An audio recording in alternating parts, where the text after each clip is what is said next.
लाडक्या बहिणींच्या खात्यामध्ये हप्ता वितरणाला सुरुवात झालेली आहे। महिलांना सन्मान निधी मिळण्यास सुरुवात झाली असल्याचं अदिती तटकरे म्हणाल्या। डिसेंबर महिन्याच्या हप्त्याच्या वितरणाची सुरुवात, सन्मान निधीच्या वितरणाची सुरुवात आपण आजपासून करत आहोत। लाडक्या बहिणींसाठी अतिशय आनंदाची बातमी आहे। बघा, आपण आदिती तटकरे मॅडमकडे महिला व बालविकास विभागाकडे पुन्हा एकदा विनंती अर्ज केलेला आहे की लाडक्या बहिणींची KYC सुरू करा, कारण भरपूर लाडक्या बहिणींना नोव्हेंबर डिसेंबरचा हप्ता आलेला नाही आणि जानेवारीचा हप्तासुद्धा येणार नाही।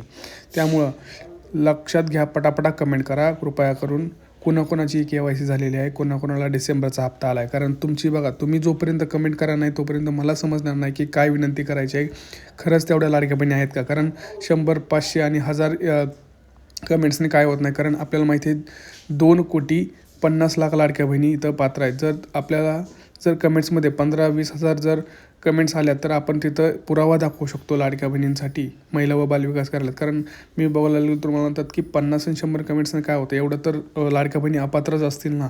त्यामुळं तुम्ही इथं प्रतिसाद देणं खूप महत्त्वाचं आहे लाडक्या बहिणींनो, कारण तुम्ही फक्त व्हिडिओ पाहताय, 50,000 60,000 व्हिडिओ जातो, परंतु कमेंट्स फक्त 500 आणि 1000। ह्याच्यामध्ये काय सिद्ध होतं की कोणाला हप्ता आला आणि कोणाला नाही। कारण जे फक्त व्हिडिओ बघतात त्यांना तर असं वाटत असेल की 50,000 आहेत ना, त्यातले 500 तर बघतायत, तर मग बाकीच्यांना तर पैसे आलेत ना। मग माझं एक नम्र विनंती आहे सगळ्यांना, कमेंट्स करा, पैसे तुम्हाला आलेत का नाही। नोव्हेंबरचा हप्ता, डिसेंबरचा हप्ता नसेल तर हप्ता आला नाही एवढं लिहा, नसेल तर KYC राहिली आहे असंही लिहा। दोन्ही गोष्टी करून लिहा, हप्ता आला नाही किंवा KYC झालं नाही। आणि KYCची मुदत वाढवायची असेल तर तेवढं पण एक लिहा, KYC मुदत वाढवली पाहिजे। कारण आपण विनंती अर्ज केलेले आहे, परंतु त्यांचं असं मत आहे की तुमचे जे काही व्ह्युअर्स आहेत किंवा लाडक्या बहिणी आहेत त्यांची संख्या खूपच कमी आहे, म्हणजे 500-600 कमेंट्स आहेत, तर एवढ्या तर अपात्र ठरले असतील तर कृपया करून सर्वांना एक विनंती आहे, हा व्हिडिओ जास्तीत जास्त शेअर करा। महाराष्ट्रातील मला माहिती आहे की फक्त 1.25 कोटी लाडक्या बहिणींनाच डिसेंबरचा हप्ता आलेला आहे, त्याच्यामध्ये 1.5 कोटी म्हणजे 1,50,00,000 लाडक्या बहिणी अजून अशाच आहेत ज्यांना हप्ता आलेला नाही। जर तुम्हाला हप्ता कंटिन्यू पाहिजे असेल तर काही महत्त्वाच्या गोष्टी मी तुम्हाला सांगणार आहे, त्या तुम्हाला करणं खूप अतिशय महत्त्वाचं आहे। त्यासाठी आपल्या चॅनल आधी सबस्क्राईब करा, व्हिडिओला लाईक करा, कमेंट्स करा। मी पुन्हा एकदा सांगतो आहे, हे माझ्यासाठी नाही, माझ्या लाडक्या ताईंनो तुमच्यासाठी मी प्रयत्न करतो आहे। तुम्हाला हप्ता हा मिळालाच पाहिजे, काही झालं तरी आपलं काम माझ्या चॅनलतर्फे हेच आहे की प्रत्येक लाडक्या बहिणीच्या खात्यात महिन्याचे 1500 का होईना पडलेच पाहिजेत। 2100 तर नंतरची गोष्ट, परंतु आधी 1500 तरी कमीत कमी पडले पाहिजेत। ही माझी एक सरळ साधी तुम्हाला विनंती आहे। माझा एक स्वतः छोटासा प्रयत्न आहे की प्रत्येक लाडक्या बहिणीपर्यंत ही माहिती पोहोचावी, प्रत्येकाने कमेंट्स करावी आणि त्याच्यानुसार मी विनंती अर्ज आता बघू आज ह्या व्हिडिओवरती किती कमेंट्स त्यानंतर पुन्हा एकदा मी विनंती अर्ज सादर करणार आहे। आज आहे रविवार, लक्षात घ्या आज हप्ता येणार नाही, हे लक्षात घ्या। पहिली गोष्ट तर 18 तारीख आहे। मी सुरुवातीला काही असे व्हिडिओ छोटे लावतो, कारण बघा भरपूर लाडक्या बहिणी काय करतात, फक्त त्यांना एवढंच ऐकायचं असतं हप्ता येणार का नाही, पण त्याच्या मागचं गणित काय हे समजून घेणं कोणालाच आवडत नाही। परंतु लक्षात घ्यायचं, आपल्याला पूर्ण माहिती असल्याशिवाय खूप त्याच्यामध्ये प्रॉब्लेम होतो। त्यामुळं सरकार नवनवीन योजना आणत आहे, भरपूर योजना आणणार आहे। घरकुल योजना आणलेली आहे, तुम्हाला गॅस सिलेंडरची योजना आहे, परत तुम्हाला जर बघितलं तर शिलाई योजना आहे, परत लवकरच लाडक्या बहिणींना बिनव्याजी कर्ज योजना सुरू होणार आहे। ह्या सगळ्या गोष्टींची माहिती आपण देतच आहोत, परंतु ह्यासाठी पात्र असणं देखील तुम्हाला तेवढंच महत्त्वाचं आहे। सगळे योजना आल्यात पण तुम्हीच अपात्र आहे, तर काय फायदा त्या गोष्टींचा। त्यासाठी तुम्हाला पहिली गोष्ट तर आता लाडकी बहिणीविषयी मी बोलणार आहे। लाडकी बहीण योजनेमध्ये KYC करणं खूप गरजेचं होतं। 31 डिसेंबर ही लास्ट तारीख होती, परंतु मला माहिती आहे वेबसाईटमध्ये भरपूर वेळा प्रॉब्लेम येत होते। लाडक्या बहिणींची काही चूक नाही, वेबसाईट बंद होत होती, OTP येत नव्हता। लाडक्या बहिणी करायचं काय, अशा वेळी हे सरकारचं काम होतं एक्सटेंड करणं त्यांना। परंतु आपण पुन्हा एकदा सरकारचं विनंती अर्ज करत आहोत की KYCची मुदत वाढवली पाहिजे। ही KYCची मुदत कृपया करून आपण आता फेब्रुवारी एंडपर्यंत म्हणजे 28 फेब्रुवारीपर्यंत द्यावं, कारण राज्यामध्ये 2,50,00,000 लाडक्या बहिणी आहेत आणि तुमची वेबसाईट व्यवस्थित चालत नाही, OTP वेळेवर येत नाही, बऱ्याचदा मध्येच हँग होते, बऱ्याचदा ती हँग होऊन सर्व्हर डाऊन येतो, OTP येत नाही। अशा तांत्रिक अडचणी भरपूर आहेत, हे त्यांना सुद्धा माहिती आहे। मी ते सुद्धा त्या संदर्भात सुद्धा त्यांना बोललेलो आहे। तर त्यांनी असं सांगितलं की दादा तुम्ही काम करा, आम्हाला डेटा आणून द्या की किती लाडक्या बहिणींची KYC राहिलेली आहे। ज्यांची KYC राहिलेली आहे समजा 1,00,000 2,00,000, तर अशा लाडक्या बहिणींसाठी आपण पुन्हा एकदा KYCची मुदत वाढवू शकतो।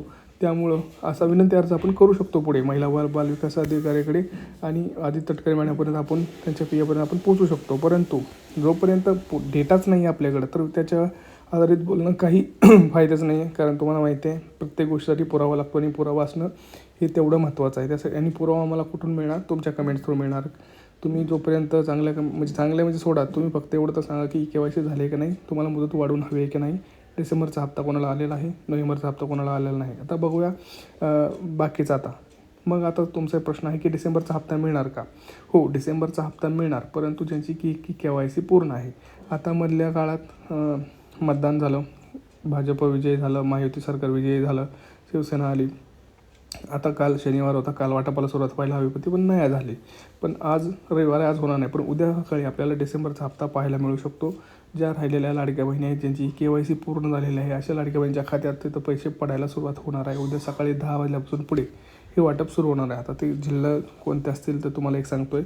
पहिले काही प्रमुख 8 ते 10 जिल्हे होतील, त्याच्यानंतर 2 दिवस ते वितरण सुरू होणार. कारण सरकार आता 26 जानेवारीच्या आतमध्ये तुम्हाला जानेवारीचा हप्तासुद्धा वितरण करणार आहे. आणि त्यासाठी तुम्हाला पुढचा आठवडाच आहे, त्याच्यामध्ये तुम्हाला डिसेंबर झाला की लगेच जानेवारीचा हप्तासुद्धा मिळणार आहे. त्यामुळं लोड घेऊ नका. मी ज्या गोष्टी सांगतो ते करा. पहिली गोष्ट, आपल्याकडून KYC झाले का नाही हे कन्फर्म करा. दुसरी गोष्ट, आपलं उत्पन्न किती आहे सांगा. आपल्या घरात 4 चाकी आहे का? आपल्याकडे कोणी इन्कम टॅक्स भरला आहे का? ह्या वर्षी 2025मध्ये कोणी इन्कम टॅक्स भरलेला आहे का? कारण इन्कम टॅक्सवर जास्त लोक बाद होत आहेत. 4 चाकी आणि इन्कम टॅक्स. उत्पन्न कोणी बघत नाही. कारण जर कोणी इन्कम टॅक्स भरत असेल आणि जर कोणाकडे 4 चाकी गाडी यांनी घेतली असेल तर त्या लेडीज आता त्या महिला योजनेतून बाद होण्याची शक्यता आहे. कारण जरी KYC जरी केली असेल तरी KYC नंतर हा डेटा तुमचा RTOकडे पाठवला जात आहे आणि दुसरा डेटा तुमचा ह्याच्याकडे पाठवला जात आहे, इन्कम टॅक्स डिपार्टमेंटकडे. आणि ह्यांच्याकडून व्हेरीफाय केलं जातं आहे की ह्यांचं नाव तिकडे आहे का. म्हणजे RTOमध्ये जर तुम्ही गाडी घेतली असेल तर तुमच्या पतीचं नाव तिथं असेल RTOमध्ये, तर तिथं तेच मॅच केलं जातं. ज्यांचं मॅच असेल त्यांचं नाव याच्यातून बाद केलं जातं. ज्यांचं इन्कम टॅक्स भरलेलं आहे तिथं जर तुमच्या पतीचं किंवा घराचं कोणाचं नाव असेल तिथं मॅच केलं जातं. नाव असेल तर तुमचं नाव बाद केलं जातं. अशा प्रकारे ही अर्ज पडताळणी 2 प्रमुख टप्प्यात सुरू आहे. त्यामुळं ज्यांच्या घरी कोणी इन्कम टॅक्स भरलेला असेल किंवा त्यांचं नाव आढळलं असेल तर त्यांचं कदाचित बाद केलं असेल. परंतु एक दुर्दैवाची गोष्ट अशी आहे की ज्यांच्या घरी 4 चाकी आहे, सरकारी नोकरीला आहेत, अशा लाडक्या बहिणींनासुद्धा पैसे आहेत. मग गोरगरीब लाडक्या बहिणींनाच कार चेक करतात. तर माझी सरकार एक नम्र विनंती आहे, हे सगळे नियम काढून टाका. जसं तुम्ही मागच्या 2-3 महिन्याखाली सरसकट सर्वांना वाटप करत होतात. सरकारलासुद्धा माहिती आहे कोण पात्र आहे कोण अपात्र आहे, तरी पण सरसकट वाटप झालं होतं. तर माझ्या सरकारला पुन्हा एकदा विनंती आहे की सर्व लाडक्या बहिणींना सरसकट हप्ता वितरित करा. कोण अपात्र ह्याच्याकडे लक्ष देऊ नका. कारण प्रत्येक लाडक्या बहिणीने तुम्हाला मत दिलेलं आहे. माहिती सरकारला पुन्हा एकदा निवडून दिलेलं आहे आणि भरघोस मताने निवडून दिलेलं आहे. त्यामुळं हे लाडक्या भावांचं काम आहे की तिथं कुठलंही नियम त्यांच्यावरती लादू नये, कुठलाही नवीन नियम किंवा आहे तो नियम त्यांच्यापुढे देऊ नये. सरसकट सर्व लाडक्या बहिणींना तुम्ही कृपया करून हप्ता वितरण करा.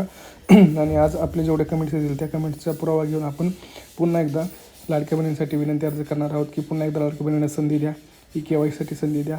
त्यांना त्यांच्या हक्काचा पैसे मिळाला पाहिजे. नवनवीन योजनासाठी आपण प्रयत्न करणार आहोत. त्यामुळे चॅनलला सबस्क्राईब करायचं आहे. हा व्हिडिओ जमेल तेवढ्या लाडक्या बहिणींना शेअर करायचा आहे, आपल्या ग्रुप्सवरती शेअर करायचा आहे. भेटूया पुढच्या व्हिडिओमध्ये मित्रांनो. तोपर्यंत जय महाराष्ट्र.